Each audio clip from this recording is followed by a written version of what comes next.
Hai fans, ketemu lagi nih bareng Mimin. Selamat datang di channel Bolo Kewer. Mimin akan kasih info fakta-fakta unik dari berbagai belahan dunia yang mungkin bikin kamu geleng-geleng kepala. Sebelum ke fakta uniknya, jangan lupa untuk subscribe channel ini agar makin berkembang ya fans. Like dan juga komen biar kamu makin deket sama Mimin. Oke fans, kita ke fakta uniknya ya. Biasanya, hidup bergelimang wanita, bejat dan penuh intrik wanita. Inilah Hongzhi, satu-satunya kaisar Cina yang justru punya satu permaisuri saja. Masa lalu kelam ini jadi alasannya.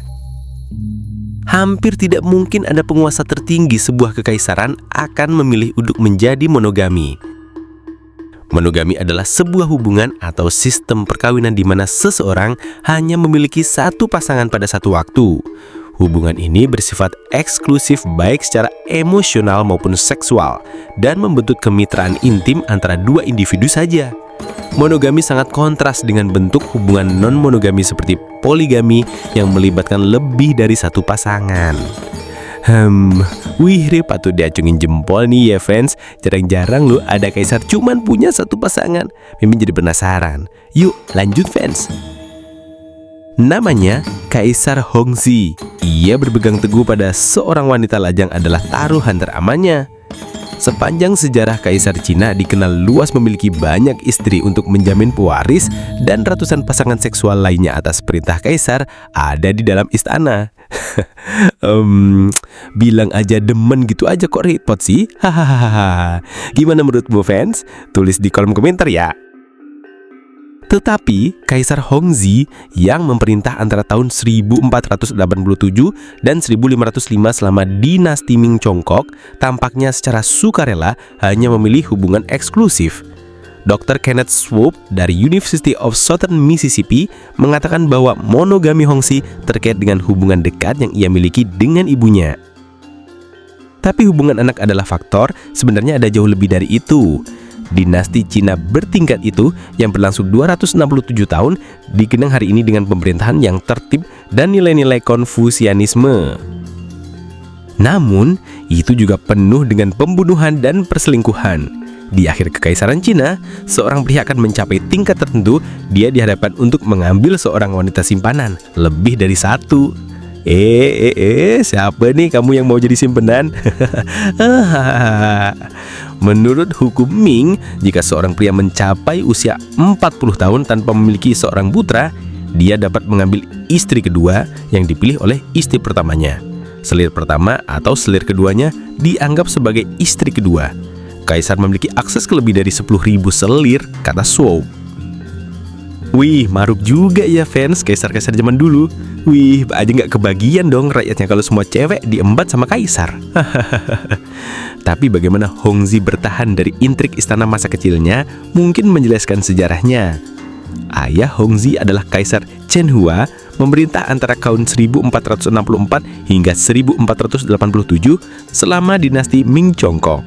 Setelah kematian permaisuri favorit Chen Hua, selirnya Lady Wan merencanakan jalannya ke dominasi.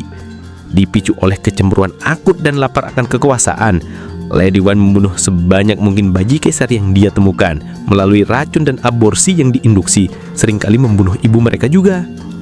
Kaisar Chen Hua sangat bejat, sehingga sepertinya dia tidak bisa melacak anak-anaknya sendiri. Namun, ada satu bayi yang mereka dan Lady Wan lewatkan, dan itu adalah Hongzhi.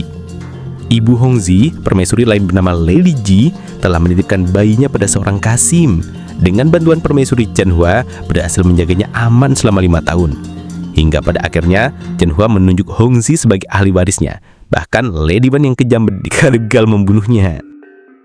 Meskipun demikian, dia berhasil membunuh ibu Hongzhi sebagai hadiah hiburan.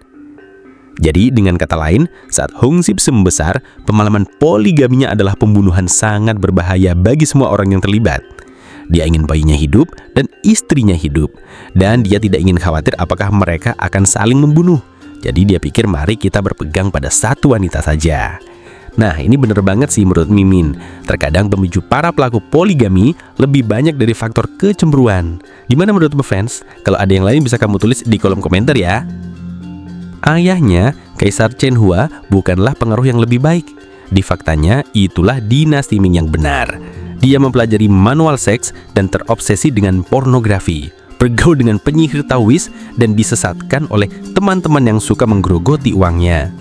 Akibatnya, urusan pemerintah berakhir di tangan Lady Wan yang mengejutkan dia benar-benar menyalahgunakan kekuasaannya.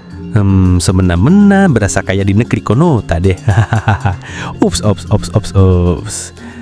Terisolasi di istana jauh dari masyarakat, politik istana seringkali tumbuh nepotistik dan kecil hati dengan permaisuri dan Kasim yang memegang pengaruh yang tidak sebanding.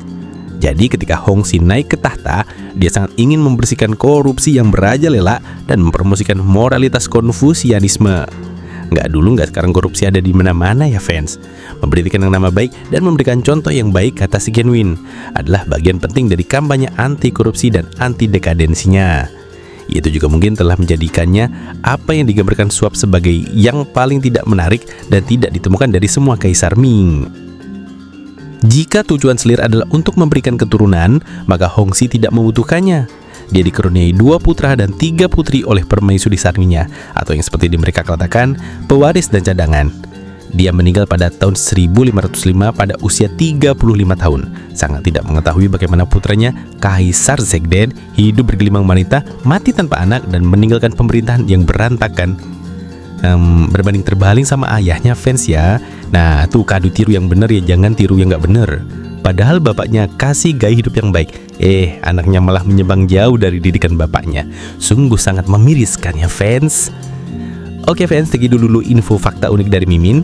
Jika kamu tertarik dengan video ini, klik tombol like-nya fans. Jangan lupa komen dan juga share.